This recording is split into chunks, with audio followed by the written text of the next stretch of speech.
Well, the spotlight is now on the Vice President, Kamala Harris, who's hitting the campaign trail today in Milwaukee after securing enough delegates to clinch the Democratic nomination.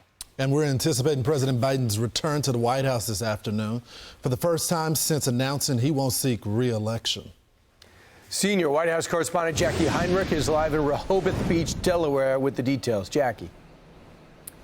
Good morning to you guys. We've still not had a glimpse of President Biden, who announced the end of his 50-year career in a Sunday tweet. We'll get eyes on him later today when he heads back to the White House after recovering from COVID. But Vice President Kamala Harris made the trip to campaign headquarters in Wilmington to greet the staff that she now leads, the president calling in to delegate new orders. I wanted to say to the team, embrace her. She's the best. By the way, I'm not going anywhere. I'm going to be out there in the campaign with her, with Kamala. I'm going to be working like hell, both as a sitting president, getting legislation passed, as well as in campaigning. Less than 2 days after Biden's withdrawal, Harris secured enough pledged delegates to become the presumptive nominee, 300 from her home state of California, putting her over the finish line. Former House Speaker Nancy Pelosi, who not so subtly pushed Biden out of the race, reportedly said on that call that Democrats' prospects have all changed now thanks to the selflessness of Joe Biden and the excellence of Harris. But last year, Pelosi seemed a bit lukewarm on Harris. Is Vice President Kamala Harris the best running mate for this president? He thinks so, and that's what matters. And by the way, she's very politically astute. I don't think people give her enough credit. Do you think she is the best running mate, though? She's the vice president of the United States. So when people say to me, well, why isn't she doing this or that? I said, because she's the vice president. That's the job description. You don't do that much.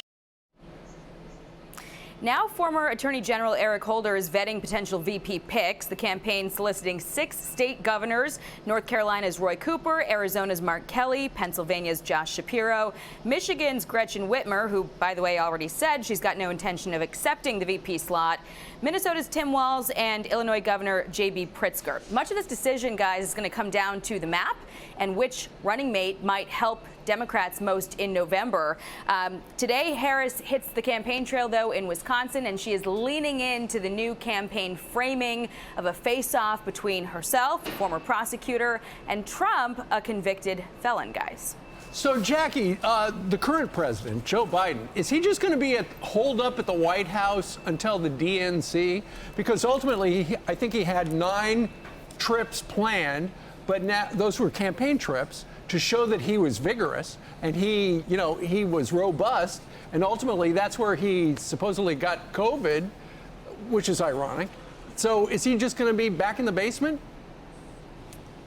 Well, we saw that report that those 9 trips had been canceled. I will say he said on that call to the campaign headquarters that he will be out on the trail helping the vice president, making the case for her election. But we don't have a significant look ahead right now. Much of the planning for this week was upended because of the president's diagnosis and then dropping out of the race. The only thing we're really looking ahead to right now is this Thursday meeting with Netanyahu, which came together formally yesterday. It was not something we were officially told about, but the Israelis were forecasting it for a while. And beyond that, we just don't know yet. Steve. All right, Jacqui, thank you very much. Live report from Rehoboth. You know what makes everyone so mad this morning is the way they handled this, the way they did this. It was shady. We feel discouraged. We feel... Where was the primary? Exactly. She got 0 votes. How many did Donald Trump get? How many did Donald Trump? No, I mean now for president. Oh, yeah. She wasn't even primary. Donald Trump was primaried, millions and millions of votes. She has 0 votes, and she's the Democratic candidate. How can that happen? We all feel defeated and duped and lied to. In fact, watch this. I think you will see that we have a very bold and vibrant president in Joe Biden. I'm not going to engage in that hypothetical because Joe Biden is very much alive and running for re-election. Not only is he absolutely authoritative in rooms around the globe, but in the Oval Office. And I can tell you, this is someone who is tireless in terms of working on behalf of the American people. The way that the president's demeanor in that report was characterized could not be more wrong on the facts and clearly politically motivated, gratuitous. You know, it's pretty amazing. As the Wall Street Journal has this story today, they got multiple examples of people dating back to 2021 where they said the president was confused and discombobulated. 2021, the infrastructure deal is being presented. They want to get Democratic lawmakers on board, and they see he needs to get behind a $1 trillion plan. Here's the president to explain it. He was so confused. Nancy Pelosi had to get so confusing in his delivery. Nancy Pelosi had to get up and straighten the whole thing out and try to save the project, I guess. Eventually she would. They talk about donors meeting over the summer, saying the same story twice within 15 minutes. They talk about it at a Christmas party, alarming lawmakers because you seem remarkably detached. Diplomats at a NATO summit saying that he had to pare down his schedule so light he only had 2 meetings. Now all these stories are coming up. She knew about all these stories. The chief of staff knew about all these stories. But until that debate, which maybe it may not have been a setup, they were willing to go with him and allow him to do it because they thought he had the best shot to beat Donald Trump, even with not functioning on all cylinders. So Bari Weiss, who used to be at the New York Times, she's now at the Free Press, and she puts it this way. It's not just that they knew about Biden's condition and lied about it. They knew that they were lying, and they believed they could dupe their supporters at least through November 5th. 2024. Now we're faced with the fact that the very same people who last month insisted that Biden was at the top of his game have now shoved him into some Delaware basement again and are sporting Harris 24 sweatshirts. How are we supposed to believe anything they say? And just to follow this up, so I have this one, you know, get drivers every day, and you know they can. So I haven't seen this driver. This guy is an anti-Trump guy, cannot stand Trump. But I love hearing the different perspectives from the drivers. So I hadn't seen him in probably 2 months. So I come in the car yesterday, and I think he's getting ready to give me another one of these anti-Trump runs. He goes, Lawrence. He goes, I'm done. He goes, I am done. I'm voting for Trump. And I go, why? He says the debate performance. I just can't. I can't take it. And I said, in my head, because, you know, we've been covering it for months, I go, dude, I told you about this. I told you that he was unfit. He was off the rocker. You had to have known. And he goes, I did not know it was that bad. But he goes, all these people have been lying to us. And I think, you know, this driver, obviously one person, there's a lot of Americans that supported Joe Biden, that feel like he is the best alternative, that feel lied to. You can't lie to voters. And I just think that issue on the merits right there disqualifies Kamala Harris, as well as any member of the cabinet, any member that has gone on record that's elected that said he's fine when they've had these private meetings with him. Well, KJP is going to be on The View today. And, you know, she has said from the get-go, the president is fine, he's sharp as a tack, stuff like that.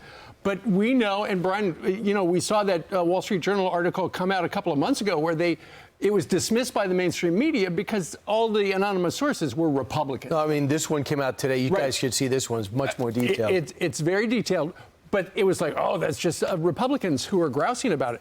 Just the fact that so many Democrats suddenly got on the phone yesterday and pledged themselves to Kamala Harris shows you how desperate the Democrats were after that disastrous debate to move on. And now everybody is in lockstep. You've got senators, you've got congressmen, you've got governors, you've got celebrities. You've got pretty much all the unions have signed on. The UAW, United Steelworkers, the CWA, AFT, United Food Workers, and the IBEW. They're all in lockstep now. They signed on. They want the same that we have now. They want high inflation. They want, I mean, grocery store prices are through the roof. We have an open border. We have known terrorists on the terrorist watch list that are crossing our border. We have high crime, high taxes in New York and California and all the blue states. They want more of that? Well, they just are excited that the person who's leading their party is not that, well, zombie, essentially, who did the debate. They just hate Donald Trump so much, now they see a path. The Rush job, with all the elites getting behind, those aren't voters. And I hope the Democrats understand this. Anytime you try to take the easy way out and usurp the voters, there's problems on the other end. She has not been fully vetted. She has not been tested, or with the test that she got when she was in the administration, she's failed all of those. She failed in the primary. And so now you're going to put her on a general election ticket without any true vetting. There's going to be a cost for that. She told people in South America and Central America, don't come from our, to our southern border. 8 million came. Yeah. Job well done. I'm Steve Doocy. I'm Brian Kilmeade. And I'm Ainsley Earhart. And click here to subscribe to the Fox News YouTube page to catch our hottest interviews and most compelling analysis.